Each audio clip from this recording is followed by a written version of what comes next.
Channel में आप सभी का बहुत बहुत स्वागत है। आज मैं आपको गोवर्धन पूजा की कहानी सुना रही हूँ, तो इस कहानी को आप पूरा ज़रूर सुनिए। अगर आप चैनल पर नए हैं तो चैनल को सब्सक्राइब करें। एक दिन भगवान कृष्ण ने देखा कि पूरे ब्रज में तरह तरह के मिष्ठान एवं पकवान बनाए जा रहे हैं। पूछने पर पता चला कि वृषासुर संहारक मेघ देवता देवराज इंद्र की पूजा करने के लिए तैयारी हो रही है।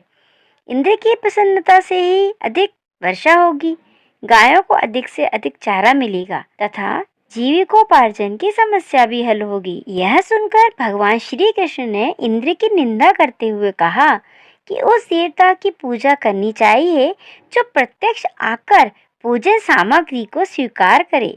गोपों ने यह वचन सुनकर कहा कि कोटि कोटि देवताओं के राजा इंद्र की इस तरह से आपको निंदा नहीं करनी चाहिए। कृष्ण ने कहा, इंद्र में क्या शक्ति है जो पानी बरसाकर हमारी सहायता करेगा? उससे तो शक्तिशाली तथा सुंदर यह गोवर्धन पर्वत है जो वर्षा का मूल कारण है। इसकी हमें पूजा करनी चाहिए। भगवान श्री कृष्ण के बाग जाल में फंसकर सभी ब्रजवासी घर जाकर गोवर्धन पूजा करने के लिए चारों ओर धूम मचा दी। तत्पश्चात नंद जी ने ग्वाल गोपागनव सहित एक सभा में कृष्ण से पूछा कि इंद्रजन से तो दुर्भिक्ष उत्पीड़न समाप्त हो गया है, चौमासे के सुंदर दिन आएंगे, मगर गोवर्धन से क्या लाभ होगा?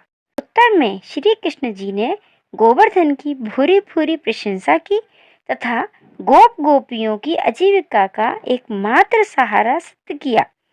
भगवान की यह बात सुनकर समस्त ब्रजमंडल बहुत प्रभावित हुआ तथा गोप गोपिकाएं स्वर्ग रह जाकर समुद्र मिष्ठान पकवानों सहित पर्वत तराई में श्री कृष्ण द्वारा बताई गई विधि से गोवर्धन की पूजा की।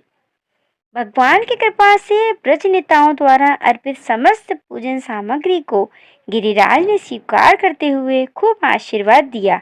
सभी जन अपना पूजन सफल समझकर प्रसन्न हो रहे थे। तभी नारद इंद्र महोत्सव देखने की इच्छा से ब्रज में आ गए।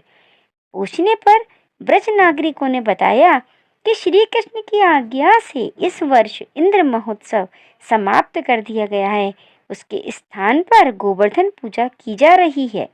यह सुनते ही नारद उल्टे पांव इंद्रलोक गए तथा खिन्न मुद्रा में बोले, हे राजन, तुम महलों में सुख की नींद की खुमारी ले रहे हो, उधर ब्रजमंडल में तुम्हारी पूजा समाप्त करके गोवर्धन की पूजा हो रही है। इसमें इंद्र ने अपनी मानहानि समझकर मेघों को आज्ञा दी कि गोकुल में जाकर प्रलय काली का मूसलाधार वर्षा से पूरा गांव तहस नहस कर दें। पर्वताकार प्रलयकारी बादल ब्रज की ओर उमड़ पड़े। भयानक वर्षा देखकर ब्रजमंडल घबरा गया। सभी ब्रजवासी भी कृष्ण की शरण में जाकर बोले, हे भगवान, इंद्र हमारी नगरी को डुबाना चाहता है, अब क्या किया जाए? श्री कृष्ण ने सांत्वना देते हुए कहा कि तुम लोग गौओं सहित गोवर्धन की शरण में चलो, वही तुम्हारी रक्षा करेगा। इस तरह से समस्त ग्वाल बाल गोवर्धन की तराई में पहुंच गए। श्री कृष्ण ने गोवर्धन को कनिष्ठा उंगली पर उठा लिया और 7 दिन तक गोप गोपिकाओं उसी छाया में सुखपूर्वक रहे। भगवान की कृपा से उनको एक छींटा भी न लगा। इससे इंद्र को महान आश्चर्य हुआ। तब भगवान की महिमा को समझकर तथा अपना गर्व नष्ट जानकर वह स्वयं ब्रज गया और भगवान कृष्ण के चरणों में गिरकर अपनी मूर्खता पर महान पश्चाताप किया। 7वें दिन भगवान ने गोवर्धन को नीचे रखकर इसी भांति प्रतिवर्ष गोवर्धन पूजा करके अन्नकूट उत्सव मनाने की आज्ञा दी। इस प्रकार पूजन करके सब नगरवासियों ने गिरिराज की परिक्रमा की। तभी से गिरि गोवर्धन की परिक्रमा प्रारंभ हो गई और यह उत्सव अन्नकूट के नाम से मनाया जाने लगा। बोले गोवर्धन महाराज की जय हो।